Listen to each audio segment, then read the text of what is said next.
전남 브리핑입니다. 전남도가 재난대책회의를 열고 태풍 카눈과 폭염 비상 대응에 나섰습니다. 김영록 전남도지사는 온열 질환 사망자가 추가적으로 발생하지 않도록 해야 한다며 공사장 등 야외 근로자의 휴식을 충분히 제공하고 얼음 조끼 등 예방 물품 확대 공급을 지시했습니다.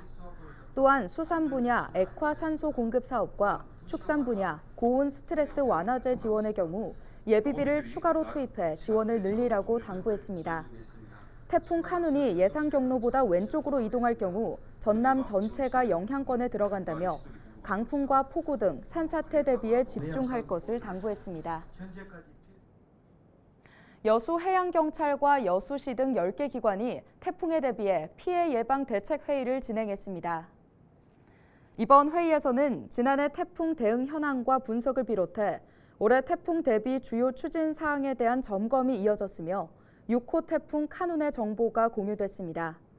여수해경은 여수국동항과 광양항의 경우 기상 악화 시 닷끌림으로 인한 대형 해양사고 위험이 높은 만큼 북상하고 있는 6호 태풍에 대한 철저한 대비를 당부했습니다. 최근 전국적으로 확산하고 있는 순살 아파트 들어보셨을 겁니다. 건물의 필로티 기둥이 파손되고 지하 주차장이 붕괴되는 등 아찔한 사고가 연이어 발생하자 순살 아파트라는 단어가 나온 건데요. 그렇다면 사고의 원인은 무엇일까요? 전문가들은 비용 떠넘기기, 건설업계의 고질적인 관행 문제 등 여러 이유가 있다면서 대표적으로 자재값 상승이 사고의 주요 원인이라고 합니다. 그런데 아직 끝나지 않았습니다. 코로나19 팬데믹 기간에 시공된 주택에서 문제점이 더욱 불거질 수 있다는 우려가 있어 한동안 논란이 지속될 것으로 예상되는데요. 이에 윤석열 대통령은 국무회의에서 관계기관은 무량판 공법으로 시공한 우리나라 모든 아파트 지하 주차장에 대해 전수조사를 추진하길 바란다고 말했습니다. 우리말에 앞사람의 실패를 되풀이하지 않는다는 뜻을 가진 부답복철이 있습니다. 추가 피해를 막기 위해서는 부답복철의 자세로 즉시 안전 보강 조치를 시행하고 입주민들과 협의해 필요한 부분은 빠르게 보강하는 모습이 필요해 보입니다.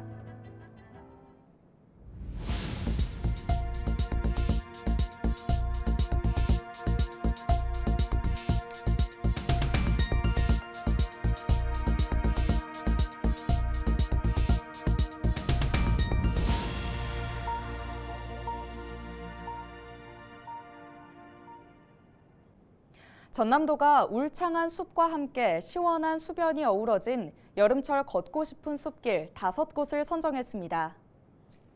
전남도는 경관과 산림, 등산 전문가 등과 함께 심의한 결과 최우수 숲길에 장성호 명품 숲길을, 우수 숲길에는 진도 남망산 웰빙 숲길과 무안 물맞이 치유 숲길, 완도 약산 해안 치유 숲길, 목포 양을산 산림욕장 숲길을 각각 선정했다고 밝혔습니다. 장성호 명품 숲길은 수변을 따라 조성된 길을 지나면 황금 대나무 숲길을 만날 수 있고, 진도 남망산 웰빙 숲길은 백사장과 기암절벽으로 구성돼 빼어난 풍광을 갖췄다고 설명했습니다. 여수시가 기후변화 대응 민관산학협의체 위원 30여 명을 위촉하고 33차 UN 기후변화 협약 당사국 총회 유치를 위한 준비를 본격화했습니다. 기후변화 대응 민관산학협의체는 공공건축과 교통, 에너지 등 4개 분과로 구성돼 온실가스 감축량 확대와 신규 정책 등을 발굴할 예정이며 분과별 전문위원과 시민위원 등으로 꾸려졌는데요. 여수시는 이번 협의체 구성을 계기로 33차 UN 기후변화 협약 당사국 총회 유치를 목표로 탄소 중립과 환경 변화에 대응하는 시책 마련에 집중할 방침이라고 설명했습니다. 고흥군이 농축 산업 발전 방안을 모색하기 위해 농정 간담회를 개최했습니다. 이번 간담회에서는 농협중앙회 고흥군 지부장을 비롯한 지역 농축 협장들이 참석해 농촌 인력 중개센터 운영 지원과 마늘 우량종 보급 체계 구축 등을 위해 각 기관의 협력 체계를 구축하기로 약속했습니다. 지금까지 전남 브리핑이었습니다.